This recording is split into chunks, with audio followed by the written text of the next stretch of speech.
Alright, Gear Geeks! Okay, I'm continuing with my Kmise line of guitar effects. That's the green one. Today will be an analog delay. It's the KM10. Really cool little box. $20. And I've already done a couple of these, so I'm continuing the review of these things. I bought like 6 of them for $20. You know, I couldn't go wrong. I can always just return it. It's a metal casing, really thick and heavy. I'm going to do a comparison with my Ibanez analog delay. It is the AD9, so maybe the 9th generation of that Ibanez. I'm going to go through a Fender Frontman, which is a solid state 212 combo amp. Super clean, so you can get an idea what the sound is. I also do all my videos on my cell phone. That way you get an idea of what it sounds like if you record yourself on your cell phone in your garage or your bedroom or outside or what have you. Not outside because the sound really changes. And that'll give you an idea. I watch reviews, obviously, before I buy equipment, and they're usually over-processed, and you can't tell one piece of equipment from the other. It could be a Marshall, it could be a Fender, it could be something from anywhere. Anyways, and you couldn't tell the difference because the way it's processed. So on these little boxes I bought for $20, they don't have you can't put a battery in it, so you have to plug it in only. Well, these days, these little adapter plugs are like $10, and batteries can be 2 for $10 for the 9 volts. I'm going to go against this Ibanez. It's like nowadays like $160, $170 against this $20. They're both feel pretty sturdy and very well developed as far as a piece of equipment. What I do is I'm going to try to match one tone. These little boxes don't get a lot of, you know, with rate and speed with your delay. Obviously, there's that change, but you don't get a lot of tonality change where with some of these boxes, the more expensive boxes, when I start finagling with the switches, I really get a lot of tonality changes along with the effect as well. These little $20 boxes, I don't seem to get that as much, but the tones I've been getting out of these, for me, are just awesome. I haven't sent any back. I haven't used them all yet. They all come with this really silly pamphlet, which is in 4 different languages, and I'm in the English. And what's cool about this, what's funny about it is up here they give you a warning area, but really the only thing you can really use is the how to use function here. And it's 3 lines, these 3 lines right here. And what they say is the first one is connect the power and turn it on, the effect itself. And then plug it into your amplifier and watch it pop so it, you know, blows a speaker. That's literally what it almost says. And then line 3 is turn it off by hitting the button.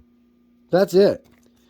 What they do is, what's kind of cool, is they show you all the different effects that they have and how they operate and what modes they operate in the scientific world. So, I'm going through the Fender Frontman. I'm going to go through my Fender Strat. Also has a real clean tonality. And let's see what we get.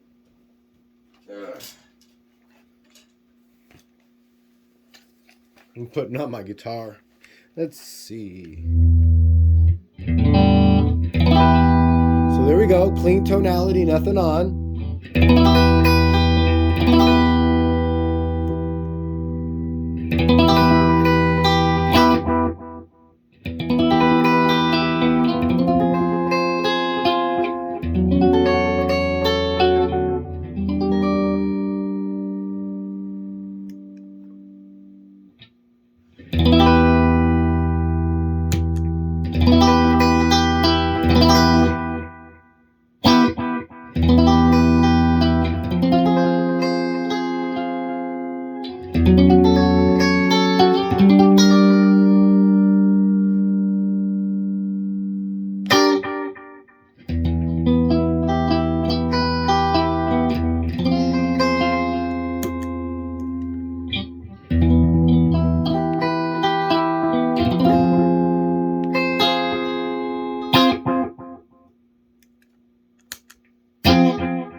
Okay, I think I did it.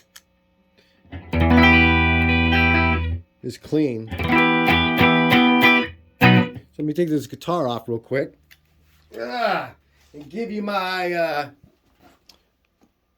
kind of probably the same thing you heard. So I try to match the tones with this thing as far as the speed and the wideness. And what does this have? It has time, mix, and repeat. The analog Ibanez has delay, repeat, and delay level. So they changed their names and stuff. You can see the settings on this one versus the settings on that one. Totally tweaked differently. There's the Fender Frontman. And the Fender Stratocaster. So, as I was going to finish saying here to myself, and to you as well, the analog delay by Ibanez is really, it's warm. It's really warm. Where this Kmise, I don't even know how to pronounce it, analog delay, is a little bit more thin in the tonality. So, okay, everything has a purpose. And I really like the green one because if I was going to go ahead and fire up a tube amp, let's say one of these heavy duty tube amps in here that have a lot of wattage opposed to these ones, these are really dark sometimes. And you can fiddle with the EQ on those. But if I'm going to have that being dark and this is going to add a dark tone to it, I don't like this so much with the tube amps. And I really don't like this as much with my tube amps when I'm going high gain or a lot of distortion. So if it's a amp like the Fender, like I was going through right here with the Fender, getting a clean tonality, trying to do something with chords, this warmth, it was really cool. Some leads, really cool, but vice versa with this as well. If you're doing something, let's say with an 8-string guitar or 7-string guitar and you're getting really bassy, this might be your ticket to ride. Everything has a purpose, but when you're talking over $110, $20, $30, it's really hard to purchase a bunch of different pedals just to play with and have it in your arsenal, right? But for me, being an older dude, but years of buying pedals and just keeping them and not selling all of them. So I'm done with this one. I really like this one. So that's another one I'm going to keep. And then I'm going to go next time with the same series. So I bought a few of these. And the next I was thinking is the vintage phaser. These things are really built well. I've already played this, obviously, because I think I put the backing on that.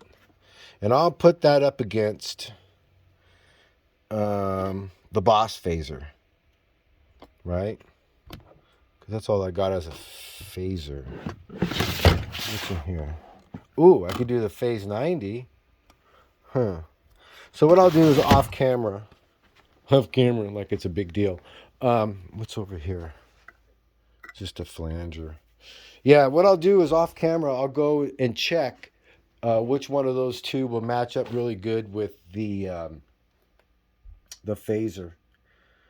So there's that delay. I'm only bought one delay, and they have a few. And that is it, Gear Geeks. You guys take care, and I hope that helps. See ya.